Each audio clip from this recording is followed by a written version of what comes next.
Hello dear student, एक बार फिर से स्वागत है आपके अपने YouTube channel physics by A Sharma sir. Previous कुछ लेक्चर्स में अपन क्लास 11th में यूनिट्स एंड मेजरमेंट के टॉपिक को अपन ने कंप्लीट किया था। पूरा टॉपिक अपन ने अच्छे से समझा था। नीट और आईआईटी बेस्ड पर जितने भी इंपॉर्टेंट क्वेश्चन थे उन सभी की बात की थी। आज मैं बहुत ही इंपॉर्टेंट टॉपिक लेके आया हूँ क्लास 12th के लिए, और क्लास 12th का चैप्टर नंबर 10 वेव ऑप्टिक्स तरंग प्रकाशिकी से एक बहुत इंपॉर्टेंट टॉपिक आता है, जिसके नेट और आईआईटी के अंदर या फिर कोई भी कंपटीशन एग्जाम है उनमें से यहाँ से बहुत अच्छे अच्छे क्वेश्चन एग्जाम में पूछे जाते हैं, और वो टॉपिक है अपना फ्रिंज विड्थ। पहले चीज मैं आपको बताऊंगा फ्रिंज विड्थ, जिसको हिंदी में बोला जाता है बैंड चौड़ाई। फ्रिंज विड्थ या फिर आपके पास में बैंड चौड़ाई अपन देखें, या फ्रिंज चौड़ाई भी इसको अपन बोल देते हैं। तो फ्रिंज विड्थ जो है ये टॉपिक अपना है यंग डबल स्लिट एक्सपेरिमेंट से, जिसको बोला जाता है YDSE, young double slit experiment. Young double slit experiment की यदि अपन बात करें तो यंग डबल स्लिट एक्सपेरिमेंट जिसमें इंटरफ्रेंस जो होता है व्यतिकरण, उसका एक्सपेरिमेंटल जो वेरिफिकेशन किया जाता है वो किया जाता है यंग डबल स्लिट एक्सपेरिमेंट से। यदि YDSE को अपन जनरली यहाँ पर एक्सप्लेन करें तो फर्स्ट स्क्रीन जो है उस पर एक मोनोक्रोमेटिक एकवर्णीय प्रकाश स्रोत मोनोक्रोमेटिक सोर्स यूज लिया जाता है। सेकंड जो स्क्रीन है उस सेकंड स्क्रीन पर टू स्लिट अपन यूज लेते हैं, जिनको अपन S1 और किससे डिनोट करते हैं S2 से। इन स्लिट को हिंदी में छिद्र भी बोला जाता है। तो दोनों स्लिट जो है उनके बिटवीन जो डिस्टेंस होती है वो डिस्टेंस होती है स्मॉल d। जो आपके पास में सोर्स S जो है इससे इंसिडेंट होने वाली जो लाइट है, उस इंसिडेंट होने वाली जो लाइट है उस लाइट की वेवलेंथ तरंगदैर्ध्य जो है वो कितनी है, लैम्डा है। फाइनल जो स्क्रीन है उस पर इंटरफ्रेंस अपन शो करते हैं, और फाइनल स्क्रीन की दोनों स्लिट के बिटवीन जो डिस्टेंस है उस डिस्टेंस को अपन रिप्रेजेंट करते हैं कैपिटल D से। ध्यान दीजिएगा, जो इंसिडेंट लाइट है उस इंसिडेंट लाइट की वेवलेंथ जो है वो है लैम्डा। दोनों स्लिट S1 और S2 जो है इनके बिटवीन जो डिस्टेंस है वो डिस्टेंस है स्मॉल d, और फाइनल स्क्रीन जो है उस स्क्रीन से स्लिट के बिटवीन जो डिस्टेंस है वो डिस्टेंस आपकी है कैपिटल D। सबसे पहले अपन बात करें कि फाइनल स्क्रीन का जो सेंट्रल पॉइंट है उस सेंट्रल पॉइंट से x डिस्टेंस पर आपके पास में जो P पॉइंट है, इस P पॉइंट पर फर्स्ट फ्रिंज जो है वो ऑब्टेंड हो रही है। यानी फर्स्ट फ्रिंज की जो डिस्टेंस अपन ने यहाँ पर देखी है वो डिस्टेंस आपकी कितनी है, x है। तो सबसे पहले आपके पास में डिस्टेंस x कैलकुलेट की जाती है। तो डिस्टेंस x जो कैलकुलेट की जाती है वो कैलकुलेट की जाती है x equal to delta capital D upon small d। सबसे इंपॉर्टेंट फॉर्मूला होगा यहाँ पर, सेंट्रल जो पॉइंट है उस सेंट्रल पॉइंट से फर्स्ट जो ऑर्डर की फ्रिंज आपकी ऑब्टेंड हो रही है वो x डिस्टेंस पर आपके पास में ऑब्टेंड हो रही है। उस डिस्टेंस की वैल्यू अपन कैलकुलेट करें तो वो डिस्टेंस है x equal to delta capital D upon small d। ध्यान दीजिएगा, यहाँ पर डेल्टा जो है इस डेल्टा को बोला जाता है पाथ डिफरेंस। डेल्टा जो है इसको बोला जाता है पाथ डिफरेंस, हिंदी में बोला जाता है इसको पथांतर। डेल्टा है पाथ डिफरेंस, इसको हिंदी में बोला जाता है पथांतर। यानी दोनों वेव जो है आपके पास में S1 से P पॉइंट पर जो लाइट इंसिडेंट हो रही है वो इंसिडेंट होने वाली लाइट कितनी है, S1P, और S2 से P पर जो इंसिडेंट लाइट है वो लाइट आपके पास में कौन सी है, S2P। इन दोनों लाइट के बिटवीन जो आपके पास में इनका पाथ का जो डिफरेंस होगा वो पाथ का डिफरेंस होगा delta equal to S2P minus कितना हो जाएगा, S1P। तो अब आपके पास में जो P पॉइंट है, जो x डिस्टेंस पर फर्स्ट ऑर्डर की जो फ्रिंज ऑब्टेंड हो रही है P पॉइंट पर, उसकी जो आपके पास में डिस्टेंस जो अपन कैलकुलेट करेंगे, उस डिस्टेंस कैलकुलेट करने का जो फॉर्मूला होगा वो होगा x equal to delta capital D upon small d।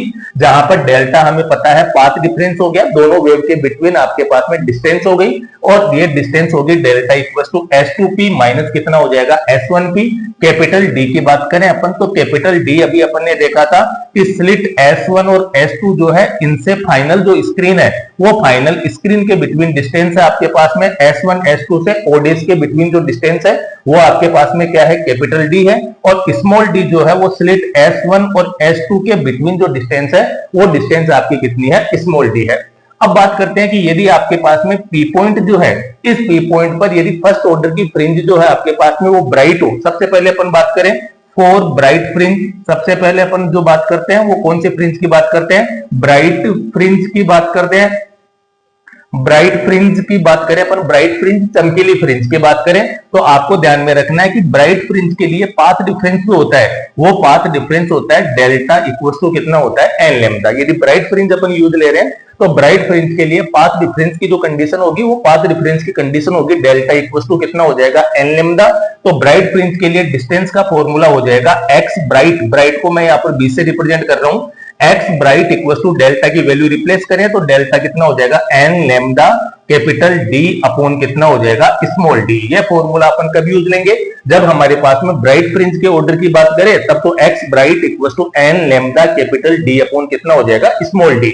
इसी टाइप से अपन बात करें फॉर डार्क फ्रिंज की बात करें अपन, फॉर डार्क फ्रिंज की यदि अपन देखें तो we know that dark fringe के लिए पाथ डिफरेंस जो होता है आपके पास में वो पाथ डिफरेंस होता है 2n-1 into lambda by 2। Condition याद रखनी है, ब्राइट फ्रिंज के लिए पाथ डिफरेंस होता है डेल्टा इक्वल टू कितना होता है, एन लेमडा।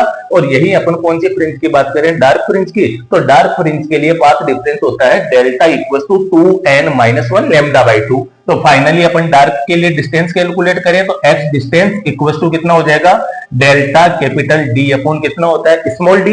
यहां पर अपन डेल्टा की वैल्यू रिप्लेस करें तो डेल्टा की वैल्यू कितनी हो जाएगी, 2n-1 लेमडा बाई कितना हो जाएगा 2 और कैपिटल डी अपॉन कितना हो जाएगा, स्मॉल डी। यदि आपके पास में ब्राइट फ्रिंज की बात की जा रही है तो ब्राइट फ्रिंज के लिए आपके पास में सबसे पहले जनरली आपको डिस्टेंस का फॉर्मूला याद रखना है। सेंटर फाइनल स्क्रीन पर सेंटर पॉइंट से एक्स डिस्टेंस पर जो पी पॉइंट है जिस पर फर्स्ट ऑर्डर की फ्रिंज ऑब्टेंड हो रही है उस फ्रिंज की डिस्टेंस होगी x equal to delta capital D upon small d. Delta जो है वो क्या है, पाथ डिफरेंस है, कैपिटल डी दोनों स्लिट से फाइनल स्क्रीन के बिटवीन डिस्टेंस हो गई और स्मॉल डी दोनों स्लिट के बिटवीन जो है वो क्या है, डिस्टेंस है। अब अपन बात करें फॉर ब्राइट फ्रिंज, तो ब्राइट फ्रिंज के लिए पाथ डिफरेंस की कंडीशन हमें याद रखनी है, डेल्टा इक्वल टू कितना होता है, एन लेमडा। डेल्टा की वैल्यू यहां पर रिप्लेस करेंगे तो x bright equal to n lambda capital D upon कितना हो जाएगा, स्मॉल डी। और इसी टाइप से यदि डार्क फ्रिंज की अपन बात करें तो डार्क फ्रिंज के लिए पाथ डिफरेंस जो होता है वो पाथ डिफरेंस की कंडीशन होती है delta equal to 2n-1 into कितना हो जाएगा, लेमडा बाई 2। तो यहाँ पर डेल्टा की वैल्यू अपन रिप्लेस करेंगे तो 2n-1 lambda capital D upon कितना हो जाएगा, 2d।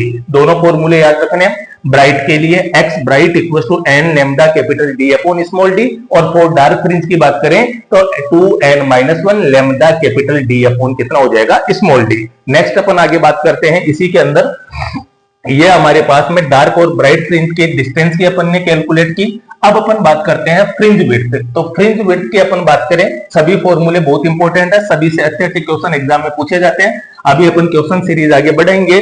तो अब अपन बात करें फ्रिंज विड्थ के बारे में, तो फ्रिंज विड्थ जो होती है, फ्रिंज विड्थ जो है, इस फ्रिंज विड्थ को डिनोटेड जो किया जाता है वो किया जाता है बीटा से। Fringe width always be denoted by beta. और ध्यान में रखिए fringe width for bright fringe and fringe width for dark fringe. Bright की बात करें चमकीली फ्रिंज के लिए, और डार्क की बात करें काली फ्रिंज, एडिप जिसको बोला जाता है, उनके लिए फ्रिंज विड्थ हमेशा क्या रहती है, इक्वल होती है। और फ्रिंज विड्थ का फॉर्मूला होता है beta equal to lambda capital D upon कितना होता है, स्मॉल डी। फॉर ब्राइट और फॉर डार्क दोनों के लिए फ्रिंज विड्थ हमेशा इक्वल रहेगी। फाइनली अपन दोनों को इक्वल करके किससे रिप्रेजेंट कर देते हैं, बीटा से।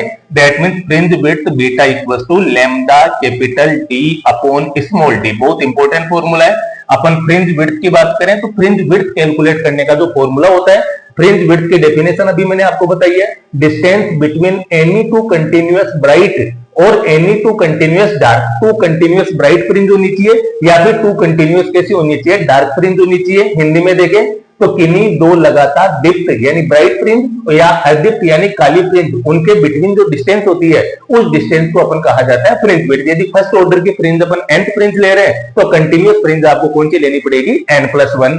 तो fringe width for bright and for dark always be equal and the formula of the fringe width beta equal to lambda capital D upon small d. याद रखिएगा बहुत इंपॉर्टेंट फॉर्मूला है। वेर बीटा जो है, इस beta को बोला जाता है फ्रिंज विड्थ। बीटा जो है वो बीटा यहाँ पर कौन सी विड्थ है, फ्रिंज विड्थ। लेमडा अभी बताई थी wavelength of incident light, wavelength of incident light. Capital D distance from between slit S1 to S2 to final screen ओडेस, and small D distance between S1 to S2। दोनों slit के between distance आपको component की component का meaning पता होना चाहिए। Fringe width का फॉर्मूला होता है beta equal to lambda capital D upon small D. Beta यहाँ पर फ्रिंज विड्थ है, लैम्डा जो है वो आपके पास में क्या है, वेवलेंथ है, और कैपिटल डी जो है वो S1 S2 जो दोनों स्लिट है उससे जो फाइनल स्क्रीन जहां पर इंटरफ्रेंस आपका प्रोड्यूस हो रहा है उसकी आपके पास में डिस्टेंस हो गई। और स्मॉल डी जो है वो स्मॉल डी आपके पास में दोनों स्लिट S1 और S2 जिसको हिंदी में छिद्र बोलते हैं उन दोनों के बिटवीन डिस्टेंस है। तो ध्यान में रखिएगा फ्रिंज विड्थ का जो फॉर्मूला है वो फॉर्मूला है beta equal to lambda capital D upon small d. मैं उम्मीद करता हूं आपको ये फॉर्मूले अच्छे से समझ में आ गए होंगे। अब इसके आगे अपन बात करते हैं इनके डिपेंडेंट क्वेश्चंस की बात करें जो एग्जाम के अंदर फ्रिंज विड्थ के बहुत अच्छे से क्वेश्चन आते हैं। तो अगले वीडियो के अंदर मैं आपके लिए इनके बहुत अच्छे अच्छे क्वेश्चन लेकर आऊंगा। आप एक बार इनको ढंग से देखिएगा, फॉर्मूले आप लर्न कीजिएगा। तब तक के लिए आपके पास में नेक्स्ट वीडियो को आप रिवाइज कीजिए, नेक्स्ट वीडियो की बात करते हैं। Thank you.